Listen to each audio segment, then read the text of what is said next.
What if hormones and regenerative medicine could actually change how we age? Not just how we look, but how we feel, think, and connect intimately. Today, Dr. Amy Killen joins me to unpack what's real, what's hype, and what could transform midlife health.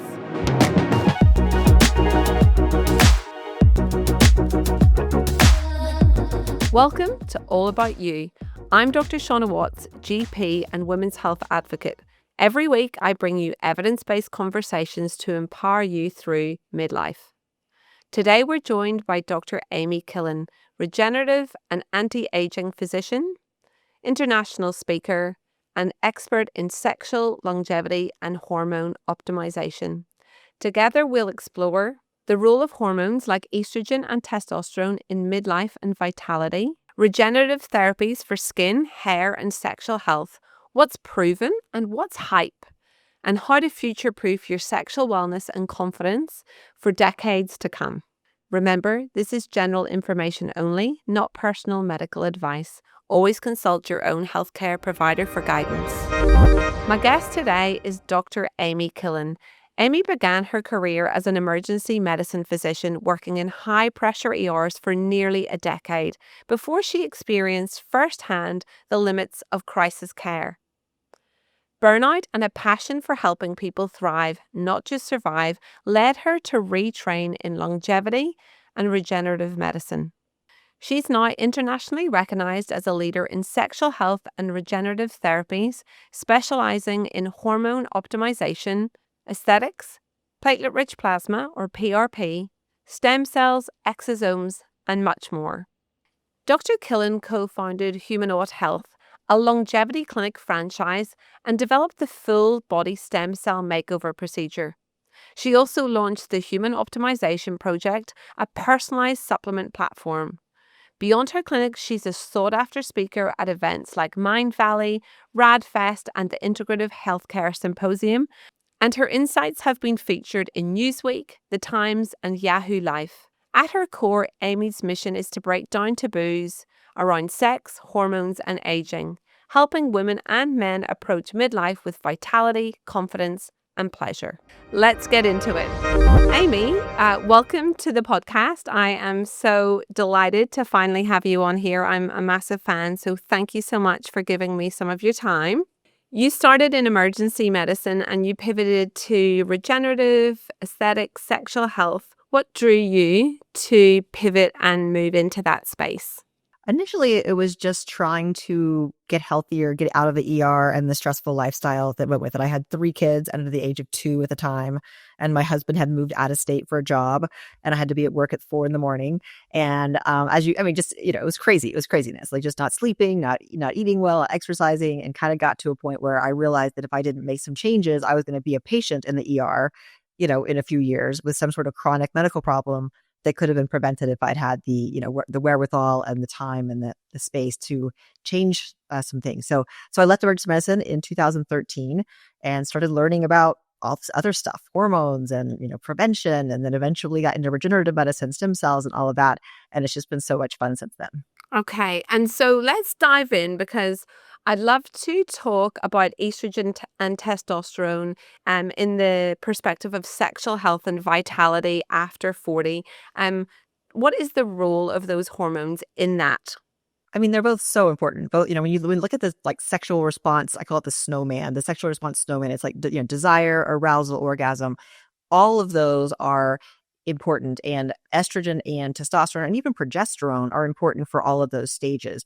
And so we think about, that women don't have as much testosterone as men, and we don't, but testosterone is important, so important for the desire, the motivation, but also for arousal and orgasm. And then, of course, estrogen is kind of the most important hormone, I think, for women, probably important for pelvic floor health, but also for desire as well.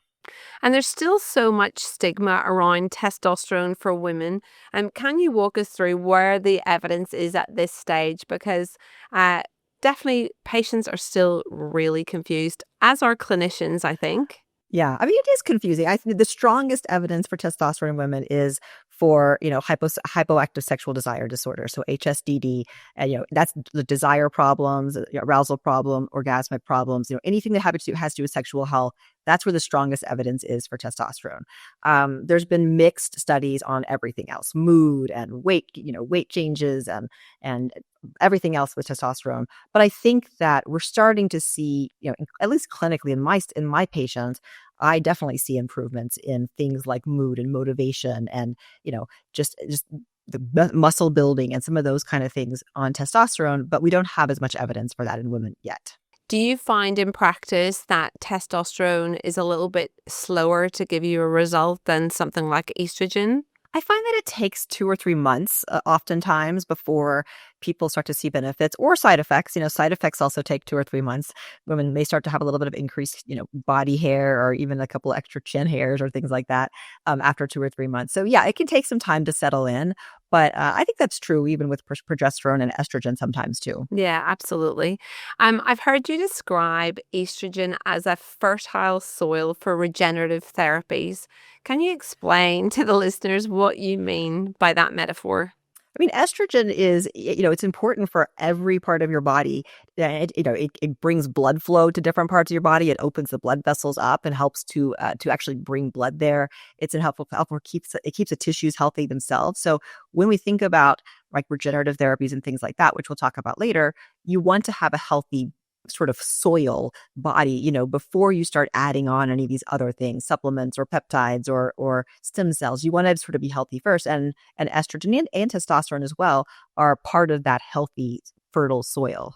Yeah, absolutely. Many women are still hearing conflicting messages because for every doctor on Instagram or on social media promoting and talking about the benefits of hormones, there are still people talking about how dangerous they are. And often, patients certainly here will often still go to their GP or family physician and they'll go in kind of quite excited because they've read a book or listened to some podcasts and they still are being kind of shut down. Um, what does the best research show right now about hormones? Like, are they dangerous? Are they safe? Who should be having them? Who shouldn't? Can you really help us break that down? I mean, the best research is that these hormones, the sort of the bioidentical forms, the forms that match what your body's, previously made, estradiol and progesterone, testosterone, are actually quite safe for most people. There are very few contraindications, and they make a huge difference, not just in symptom relief, but also in prevention of many long-term diseases. Certainly osteoporosis, that's where we have the strongest evidence, but probably also heart disease, maybe dementia, maybe some other chronic diseases like that, like metabolic disease, diabetes, things like that. So I think it's the time to be scared of hormones is over. We have to move on, and doctors really need to start taking initiative and start learning about these hormones. They are not going away. They are here to stay. Yeah, 100%. Amy, I know that you are a real advocate that sexual wellness and intimacy and that part of people's lives is very much a marker of, life and health and wellness. I wonder if you could talk to us a little bit about what you mean by that. I see sexual health as kind of sitting like in the middle of all the other forms of health. It's influenced by your mental health, emotional health, physical health, certainly, but also your relationship health, even your environmental health or spiritual health. All of those things influence whether or not you're sexually healthy. And so it's kind of an interesting thing that we can look at sexual health and if you're having sexual problems, it's often like, an indicator that something else is going on that we need to start paying attention to. And we know that there is a close relationship between sexual health and sexual activity and longevity in both men and women, especially in men. It's much more research in men, but even in women, there's some research, meaning that there's some kind of relationship there. If you're healthy enough and you have mental health and physical health and partner health and you're having a good sex life, those people tend to live longer and do better. And so I think at the very least, we should at least be asking patients about their sex lives and trying to understand if they're having a problem, where that problem is coming from. And a lot of patients find that really difficult to bring up in conversation. How Yeah. do you explore that? I think it is a hard subject. And sometimes when I first ask the question, they'll kind of like shy away a little bit. But then usually I'll just ask more questions and I'll try to keep it kind of light, but also like understand that, it shouldn't be any more difficult to talk about than your knee pain or your leg pain or your headache that you're having. These are all body systems that we have. And if you're having a problem with an area, you should go talk to your doctor and you should ask for help. And I think that we should think about sexual health as just like those other forms of health. It is a part of your body that oftentimes we as physicians actually can help you with it. As someone who went straight from pregnant to menopausal very quickly, my skin really, really deteriorated quite rapidly. Now, I'd always had a sensitive skin, but my barrier function deteriorated and I developed really very obvious rosacea. And this is something that I see day after day in my clinic also. So many of you reached out and asked what I recommend and why. I have to say that since I opened my clinic, I've been using a brand called Rationale. They're an Australian brand that have been around for about 30 years. And what I absolutely love about Rationale is the products. They feel very luxurious, but they're extremely scientifically derived. And they've got these ingredients called skin identical formulations. All the ingredients, the minerals, the vitamins, everything that's included, the proteins, the lipids have all been found naturally within the human body, and therefore they're recognized by the body. So the ingredients are really, really well received. I find that menopausal skins and perimenopausal skins are dry, irritated, and sensitive. And with this range, I'm able to create a bespoke skincare plan for my patients. If you're interested in getting some of these amazing products, head to rationale.com and use the code YOU at checkout to receive some exciting bonus samples with your order. Amy, you are known for bringing cutting-edge science and technology and therapies into your clinic, like PRP and stem cells and exosomes. And I'd love to have a conversation with you as to what are these things, because lots of people don't even know what they are, and where do they fit into therapies around sexual wellness? So these regenerative therapies, I call them, are basically different tools that we're trying to use to get your body to behave like a more youthful kind of version of itself. As we get older, our cells get a little bit lazy. Our stem cells don't work as well. They're not rebuilding as quickly. They're not healing as quickly. And so all of these tools, platelet-rich plasma, which is PRP, stem cells, exosomes, all of these tools essentially are ways to communicate with the cells in your body to make your cells act a little bit more youthful. And we can inject them in different areas. I inject PRP, stem cells, exosomes, all of those things. I inject into the sexual organs. I inject them into the skin, the scalp. Certainly they're injected into joints and all different places. But the goal is usually the same: improve blood flow, decrease inflammation, improve the health of the tissue in that area, and make it, hopefully act a little bit more youthful. Okay, so just to get into the nitty gritty, I do PRP on skin, on faces and necks and hair, but I don't inject, have not yet done in the sexual organs. So, like, what is that like? Is it painful? How many do you have to have? What can someone expect if they have that kind of treatment? So we definitely use numbing cream, so it is not painful. Yeah, there's a little pinch. I tell people it's a little pinch, but it's really not as bad as it sounds. I know it sounds awful, but for men, I'm usually injecting one on each side into the corpora cavernosa, the kind of the tubes that fill with blood when you have an erection. So it just in the shaft of the penis. And then in women, I usually do an injection into the clitoris, which I know sounds really horrible. And then also into the upper kind of vaginal wall, up where the like G spot or G zone is, and trying to improve the health of those tissues, improve blood flow, and over time, hopefully improve sensitivity as well. And so PRP is platelet-rich plasma. So you're taking a blood sample, we're spinning it down, and then we're using the platelets and injecting them back in. What is the thought process behind that? So PRP, so platelets have all of these sort of healing growth factors and messenger, molecules within them. Because you think about it, platelets are the first things on the scene. Like if you injure yourself, you cut your arm, the platelets come in to form the clot, but they also release these growth factors and signaling molecules to tell the cells around them how to start healing that tissue.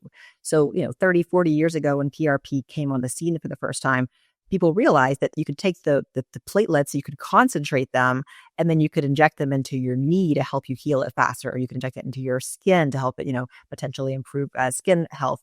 So that's the idea behind platelet PRP, is just harnessing the healing power of platelets and just directing them somewhere on your body. And those who are kind of anti-PRP will say that they don't think there's enough evidence behind it. Do you think that that's true? There is definitely mixed evidence depending on which part of the body you're talking about. The problem with PRP is there's so many variations in how it's made and how it's injected. I mean, PRP can be very concentrated or not concentrated. It can have white blood cells or not. Like there's all these different variations. And because it's not, a well-controlled like drug that you would get from the pharmacy, every person's PRP is different.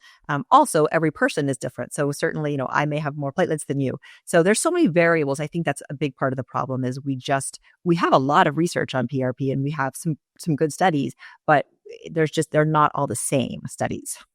Just out of interest from one clinician to another, I try and get my patients to eat really cleanly and be really healthy in the lead up to their PRP treatments. Is that something that you think is worth doing, or do you do that too?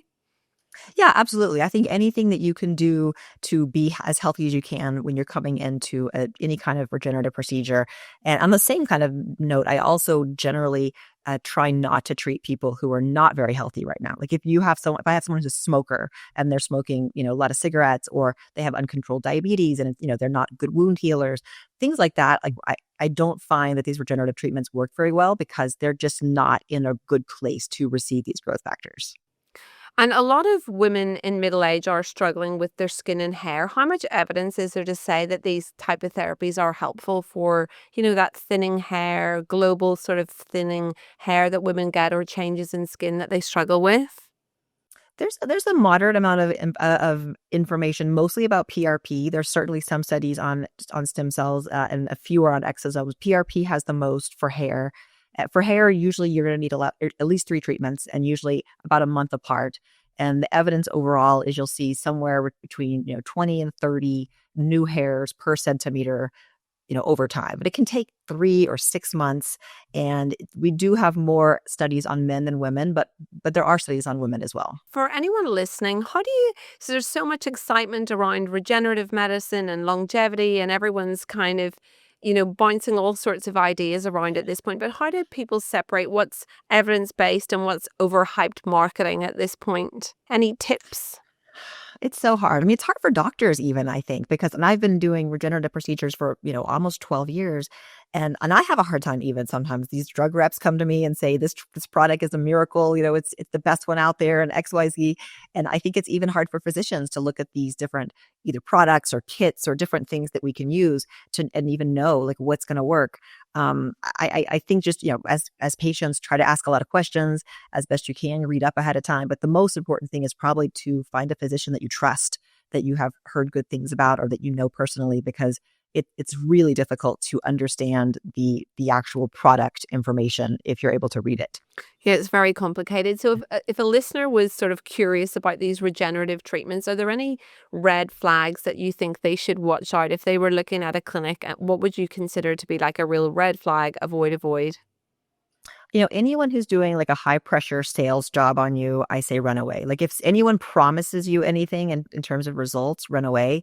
With regenerative medicine, I see beneficial results in about 80% of people in general, but there's about 20% who don't have results. They don't have bad results, but they just don't really have positive, anything good happen. And so you have to go in with your eyes open, understanding that it may not work. You are trying to get your body to do something that it may not want to do. And there's still a lot we don't know. So anyone who's overpromising or trying to really push you to do these procedures, I think you should just walk away. Yeah, I agree 100%. Amy, in my clinic, every single day, as I'm sure you do, I see women who are feeling that their libido has completely disappeared. They'll tell me that they're often very tearful about it. They're anxious to bring it up, but when they do, they're upset. They're worried about their relationship, that their partner's going to leave them. But they will tell me that if they never had sex again, it wouldn't really bother them. And they just sometimes even feel annoyed, irritated, even almost disgust if their partner tries to touch them. Is this something that you see, and can you talk to how this might get better? Because I know there are a lot of women out there who are really worried about this. Yeah, it's, about 30% of women during kind of late perimenopause, menopause will stop having sex or kind of really pull back from sex. And so it's not uncommon. Like it is, there's a lot of people out there this is happening to. So first of all, you're not alone. The just the dramatic shift, the drop in estrogen and progesterone and the continued drop in testosterone make a huge difference in your interest in sex. And, also you maybe have a partner that you've been with for 20 years and maybe you're bored. Just, it could be a lot of things going on. But I do think that those hormonal changes, especially if they're not addressed and you're not taking hormones or seeing someone who could help you, can make a huge difference in not in a good way in perimenopause and menopause. So my best advice is, get a doctor, maybe also a therapist or a sex therapist or a coach or something also. But, think about this from the perspective of the mental emotional part and also the physical part and kind of all the things that may be happening there. Yeah, that's really helpful. What is sexual longevity? And what do we mean when we're talking about that? And why should women in their 40s and 50s be starting to think about it? To me, sexual longevity just means, the continuation of sexual interest and sex may look different as we get older. I think that there are different variations in terms of, your partner may have erectile dysfunction and so maybe you're not having sex the same way, but like just continued intimacy, continued exploration, continued interest in being close to someone, I think is important as we get older. And I think certainly everyone, not everyone agrees with me. Some people think that that's not important, but I just think that there's so many benefits to having that close relationship with someone. And it's very hard. We're in a world where we're surrounded by computers and phones and, we're on our devices all day. And but sexual health and sort of being close to someone is something that we can't mimic with all these devices in our world. Yeah, absolutely. Amy, on this podcast, we've talked a lot about hormones and sexual wellness, but what are the other kind of lifestyle things that people really need to understand are also impacting their sexual wellness? Anything that is good for your heart is also good for your sexual organs. So anything that's going to improve cardiovascular health, such as exercise, weightlifting, running outside, eating healthy foods, keeping your blood sugar down, keeping your lipids down, anything like that is going to be important and good for sexual health. It's interesting in men, we know that the most common cause of sexual dysfunction is a vascular problem, a blood vessel problem, right? Like blood flow problem. And that's probably also true in women. Women just aren't as studied as easily. So we don't have as many metrics on that kind of blood flow in women, but blood flow is a huge thing. So work on your lifestyle, reduce cardiovascular disease risk, and that will help a lot with sexual health as well. Yeah, absolutely. And I know that you're very much at the forefront. You speak at conferences all over the world. I was looking at one that you're going to be doing soon. It looks so amazing. But where do you see the future of women's midlife care heading in the next 5 to 10 years? Because we've finally got a spotlight on this after being in the wilderness, tumbleweed for years, no one caring, no one talking about it. But it seems like there has been an explosion of interest. What's going to happen? What do you think? Yeah, I mean, I'm so excited that it's finally happened. I've been talking about this for 10 years, but no one was listening really. But it's so nice now that other people are talking about it and the voices are coming together. I think that in the next 5 years, we'll continue to talk about, especially the hormones and how those are affecting um, aging. I think the topic of ovarian aging will become even more discussed and how important our ovaries are for our long-term health and for our longevity. And how can we slow ovarian aging? That's a big research topic right now that we don't have answers to, but I think that's going to be something that will hopefully have some answers in the next 5 or 10 years. And then we'll also continue to see just a much more personalized approach to health, taking like all this information that we have now about ourselves, our genetics and our labs and our wearables data and our, how we're feeling and putting it all together into like a data set and then using AI and things like that to help us really learn about ourselves and to make personalized health decisions. Yeah, absolutely. It's an exciting time. It's going to be interesting to see how AI begins to integrate all of this and we become a lot more, I think, bespoke and personalized. If you could debunk one myth about sex and aging for women, what would it be? I think the biggest myth is that your sex life doesn't have to get worse if you don't want it to. certainly if you want to stop having sex and you feel good about it and your partner feels good about it, then, that's totally fine. But if you want to continue to have an active, fun, playful sex life, then it's certainly possible as you get older. Here are my 3 takeaways from today's conversation with Dr. Amy Killen. Hormones like estrogen and testosterone are foundational. They are not just for hot flashes and bone health, but for sexual vitality and long-term confidence. Regenerative therapies like PRP and stem cells show exciting potential, but it's critical to separate evidence from hype and work with qualified providers. Sexual health is part of healthy aging, and it's never too late to protect and invest in your sexual well-being. Thank you for listening to All About You. If you find this valuable, please follow, share it with a friend, and check the show notes for resources from Dr. Killen. Until next time, I'm Dr. Shauna Watts, reminding you that informed health decisions start with you.